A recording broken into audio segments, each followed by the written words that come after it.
عمران خان اولین مرشد کی ملک سے طویل غیر حاضری کے باعث سیاست کے میدان میں تنہا رہ گئے۔ عمران خان نے ڈاکٹر طاہر القادری کا ہاتھ پکڑ کر ہنگامہ خیز اور شوریدہ سیاست کا سفر شروع کیا۔ اب پنگا زیادہ بڑا ہو گیا۔ پاکستان تحریک انصاف کے چیئرمین عمران خان نے پاکستان عوامی تحریک کے سربراہ ڈاکٹر طاہر القادری کا ہاتھ پکڑ کر ہنگامہ خیز اور شوریدہ سیاست کا سفر شروع کیا تھا، لیکن اس اولین مرشد کی ملک سے طویل غیر حاضری کے باعث آج وہ سیاست کے میدان میں تنہا رہ گئے ہیں۔ دونوں رہنماؤں نے اگست 2014 میں وفاقی دارالحکومت اسلام آباد میں وزیر اعظم نواز شریف کی حکومت کے خلاف دھرنا دیا تھا۔ انہوں نے سن 2013 کے عام انتخابات کو بوگس قرار دیتے ہوئے نئے انتخابات کا مطالبہ کیا تھا، لیکن وزیر اعظم نواز شریف نے اپنی حکومت کی مدت اس طرح مکمل کی کہ سن 2017 میں جب انہیں پاناما کیس میں سپریم کورٹ نے نااہل قرار دیا تو وزیر اعظم کی کرسی پر اپنی ہی جماعت کے ایک رہنما شاہد خاقان عباسی کو بٹھا دیا تھا۔ اسی طرح صدر پاکستان آصف علی زرداری کے مقرر کردہ وزیر اعظم یوسف رضا گیلانی کو نااہل قرار دیا گیا تو انہوں نے راجہ پرویز اشرف کو وزیر اعظم مقرر کر دیا تھا۔ عمران خان اپنے تکبر اور خود پرستی کے باعث یہ عمل نہ کر سکے اور اب بند گلی میں کھڑے ہیں۔ انہوں نے اپنے کسی ساتھی کے لیے وزارت عظمیٰ کی سیٹ خالی نہیں کی، جس کے نتیجے میں میاں شہباز شریف آ کر براجمان ہو گئے۔ عمران خان ان کے خلاف جلسہ جلوسوں اور گھیراؤ دھرنے کی سیاست پر چل پڑے۔ اسی دوران ان پر فائرنگ کا واقعہ پیش آیا۔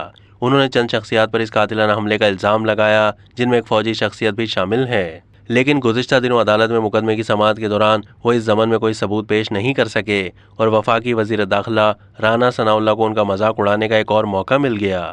1990 کی دہائی میں ڈاکٹر طاہر القادری نے بھی شریف برادران پر انہیں قتل کرنے کی سازش کا انکشاف کیا تھا، لیکن لاہور ہائی کورٹ میں سماعت کے دوران یہ ثابت ہو گیا کہ ڈاکٹر صاحب نے جس خون کو اپنا بنایا تھا وہ بکری کا خون تھا۔ اصل حقیقت کھلنے کے بعد عدالت نے مقدمہ خارج کر دیا تھا۔ عمران خان پر ہونے والا قاتلانہ حملہ بھی اس سے کچھ زیادہ مختلف نہیں ہے۔ طاہر القادری نے وزیر اعظم نواز شریف کی حکومت قائم ہونے سے پہلے 2013 میں بھی ایک دھرنا دیا تھا اور بلند بانگ مطالبات کیے تھے، جن میں سے ایک مطالبہ بھی تسلیم نہیں ہوا۔ ان کے مدرسوں کے طلبہ، خواتین اور بچے سخت سردی میں کانپتے رہے اور وہ کنٹینر میں براجمان رہے۔ 2014 میں ڈی چوک پر دھرنے کے دوران ڈاکٹر طاہر القادری بیرون ملک دورے پر جانے لگے تو عمران خان نے ان سے کہا کہ آپ ہمیں تنہا چھوڑ کر نہ جائیں۔ اس پر ڈاکٹر صاحب نے کہا تھا کہ خان صاحب بے وفائی آپ کر رہے ہیں۔ لندن میں یہ طے ہوا تھا کہ دھرنے کی تاریخ کا اعلان اکٹھے کیا جائے گا، لیکن آپ نے ہیرو بننے کے لیے بہاولپور کے جلسے میں از خود دھرنے کا اعلان کر دیا۔ لندن میں یہ فیصلہ ہوا تھا کہ لاہور سے دونوں ساتھ نکلیں گے، لیکن آپ الگ روانہ ہو گئے۔ اسلام آباد پہنچ کر مجھے آگے کر دیا اور خود پیچھے چلتے رہے تاکہ گولی اور ڈنڈوں کا سامنا مجھے اور میرے لوگوں کو ہی کرنا پڑے۔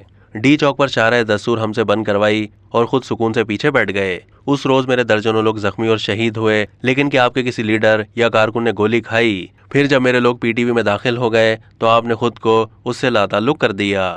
ڈی چوک کے دھرنے میں مستقل بیٹھنے کا فیصلہ ہوا تھا، لیکن آپ نے کارکنوں کو رات گھر جانے اور اگلے روز شام کو پھر اکٹھا ہونے کی ہدایت کی۔ آپ اپنے بنی کالا کے محل میں جاتے یا پھر جہازوں میں گھومتے رہے، جبکہ میں مستقل کنٹینر میں قید رہا۔ آپ کے لوگ شام کو 1 گھنٹے کے لیے اکٹھے ہوتے اور پھر اپنے اپنے گھروں یا ہوٹلوں میں چلے جاتے، جبکہ میرے لوگ سردی سے مر رہے تھے یا سینکڑوں بیمار ہو گئے۔ یہ سب غریب گھروں کے لوگ تھے، ان کے گھروں میں فاقے ہو رہے تھے۔ میں مزید ان لوگوں کے ساتھ ہونے والا یہ ظلم برداشت نہیں کر سکتا۔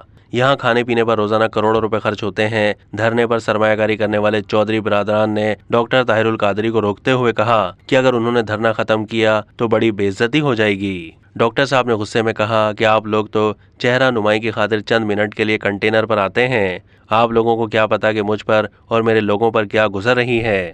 انہوں نے چودھری برادران کو مخاطب کرتے ہوئے کہا کہ آپ سب اتحادی مل کر 1000 افراد دھرنے میں لے آئیں، میں دھرنا ختم نہیں کروں گا۔ چودھری برادران اس پر لاجواب ہو کر آپ کی مرضی کہتے ہوئے رخصت ہو گئے۔ 2014 میں دھرنے کے دوران جب اسلام آباد میں P T V headquarter پر سیاسی کارکنوں اور شر پسندوں نے حملہ کر کے توڑ پھوڑ کی تھی تو عمران خان نے دعویٰ کیا تھا کہ یہ حملہ نون لیگ کے لوگوں نے کیا ہے۔ اسی دوران ایک آڈیو ٹیپ منظر پر آ گئی جس میں یہ مکالمہ تھا کہ یہ کارروائی بہت اچھی ہے۔ یہ گفتگو ڈاکٹر عارف علوی اور عمران خان کے درمیان ریکارڈ ہوئی تھی۔ 2014 میں پیش آنے والے ان واقعات کا جائزہ لیا جائے تو 9 سال کے بعد 9 مئی کو فوجی مقامات اور تنصیبات پر حملوں میں یکسانیت نظر آئے گی۔ البتہ اس مرتبہ پنگا زیادہ بڑا ہو گیا ہے۔ اب تک کے لیے اتنا ہی۔ مزید معلومات کے لیے ڈیلی جنگ کے یوٹیوب چینل کو سبسکرائب کیجیے۔